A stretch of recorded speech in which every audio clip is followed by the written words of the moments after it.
7th class students, today I am going to start new chapter number 16, that is light is a form of energy which sensitives the sense of vision in humans and the other creature.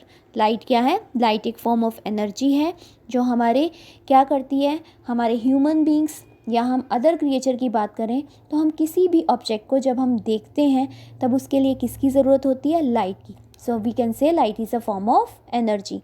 Light itself is not visible. It makes us feel its presence by making visible the object on which it falls upon. वो क्या करती है कि जब light किसी भी object पर पड़ती है तभी हम किसी भी ऑब्जेक्ट को आसानी से देख सकते हैं. Light, it is the fastest traveling energy. Okay, rectilinear propagation of light. Linear means we can say that is a straight line.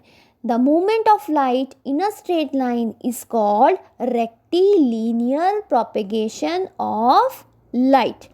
Luminous object. What do you mean by luminous object? That object which emit their own light. For example, bulb, lights, fluorescent light, we can say candle, etc., which give light. That is called the luminous object.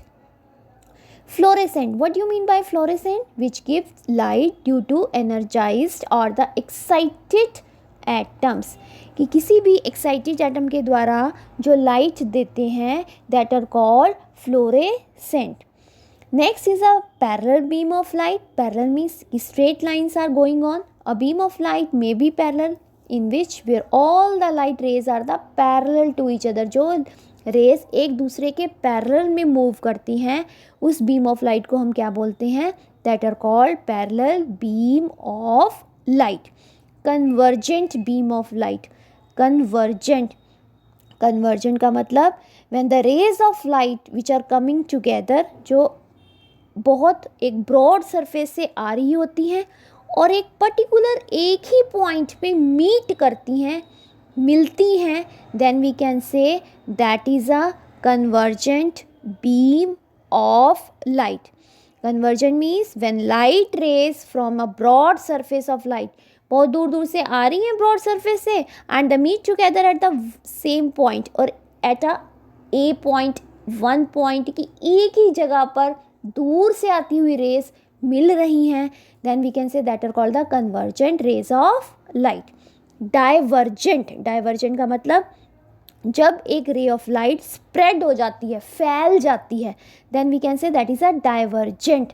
It means a divergent beam of light which come from a small source. Small source का मतलब एक single point से spread out हो जाती है different point में, different surface पे, that are called the divergent beam of light.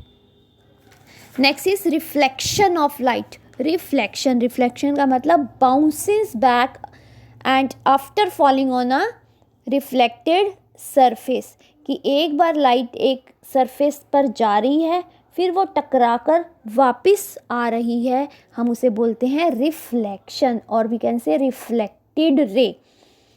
क्या कहेंगे हम इसे? The bounces back after falling on a reflected surface. की एक रिफ्लेक्टेड सरफेस से टकरा कर जब एक रे वापस आ रही है, बैक हो रही है, ठीक है, हम उसे कहेंगे रिफ्लेक्शन. और उस लाइट को क्या बोलेंगे? Reflection of light.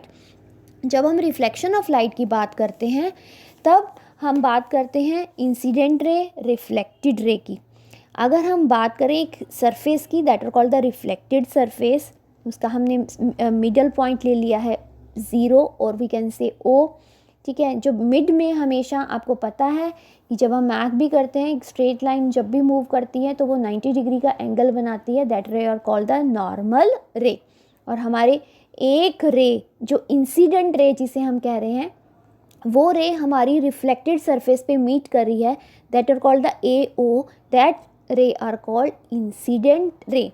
तो 90 डिग्री का हाफ एंगल कौन सा हो गया? 45 डिग्री.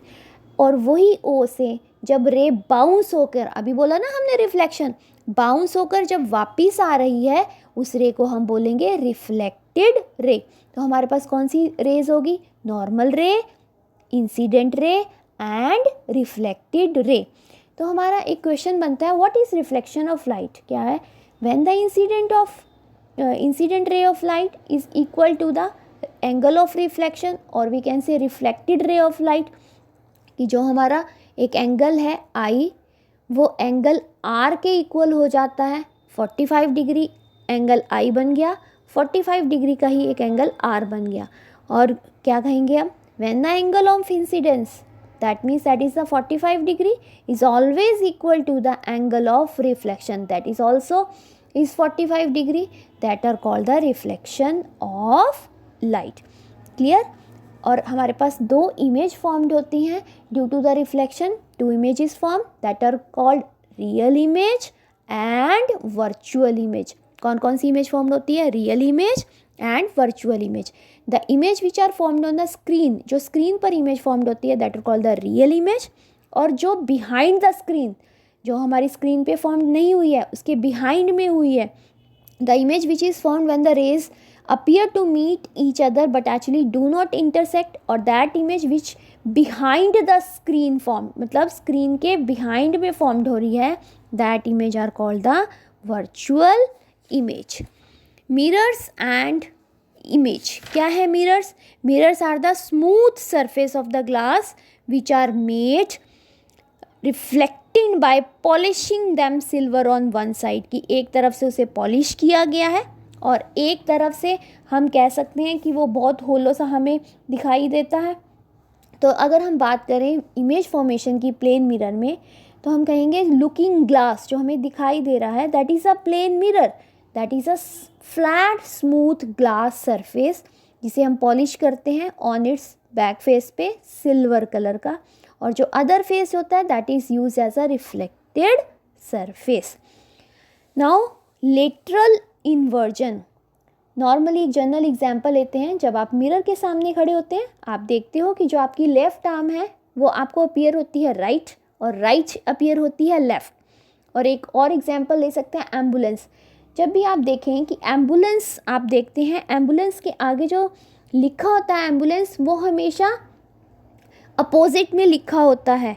आप हमेशा ध्यान रखें, that are the laterally inverted. क्यों लिखा होता है? कि जब आप अपने मिरर से देखते हैं वो इमेज, जो दूर से व्यक्ति आ रहा है, वो पर्सन जब अपने आप व्हीकल में उस इमेज को देखते हैं तो आपको क्लियरली नज़र आता है दैट आर एम्बुलेंस, कि वो एम्बुलेंस लिखा होता है, आप उसे स्पेस देते हैं। तो that is a main example of laterally inversion. क्या होता है लेटरल इन्वर्जन?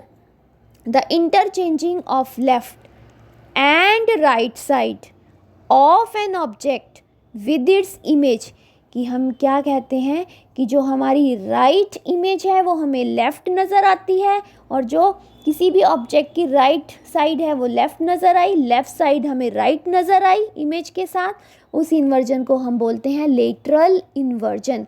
जब हम भी मिरर के सामने खड़े होते हैं, आप देखते हो लेफ़्ट हमें राइट नज़र आता है, right left, that are called lateral inversion. It means the interchanging of left and the right side of an object with its image is called lateral inversion. Clear? Next, what are the features of image that are formed by the plane mirror? Main image, अभी हमने reflection की बात करी है, तो हमने क्या देखा था? The size of image is always equal to the size of object, कि जैसी अगर आपकी कोई ऑब्जेक्ट का साइज़ है, उसकी इमेज भी उसी ही साइज़ की बनती है। इमेज क्या हो सकती है? अपराइट, ठीक है। इमेज अभी हमने पढ़ा लेटरल इन्वर्जन के बारे में, so we can say the image is laterally inverted, कि राइट लेफ़्ट नज़र आता है, left right. The image is at the same distance behind the mirror. The image can not obtained on a screen, that image are called virtual image. Uses of plane mirror, क्या क्या use होते हैं plane mirror के? Plane mirror are use as a looking glasses, हम glass देखने के काम में आता है। It is use for making kaleidoscope and periscope, इसमें हम कलरफुल इमेजेस का पैटर्न देख सकते हैं। It is also use as a reflector in the solar cooker, solar cooker का आप यूज़ कर सकते हैं टू मेक द लाइक जैसे आप घर में कुकर यूज़ करते हैं तो सनलाइट की हेल्प से, जिस कुकर में हम वेजिटेबल्स बनाते हैं, तो हम उसे कहते हैं सोलर कुकर, जो सन एनर्जी और द सोलर एनर्जी की हेल्प से बनाए जाते हैं। and also used to record the observation in the some scientific apparatus such as barometer. Barometer का कहाँ use होता है? It is used to measure the atmospheric pressure, और we can say it is used to calculate the attitude, height के लिए भी barometer का use किया जाता है. तो that is all about the chapter. Thank you.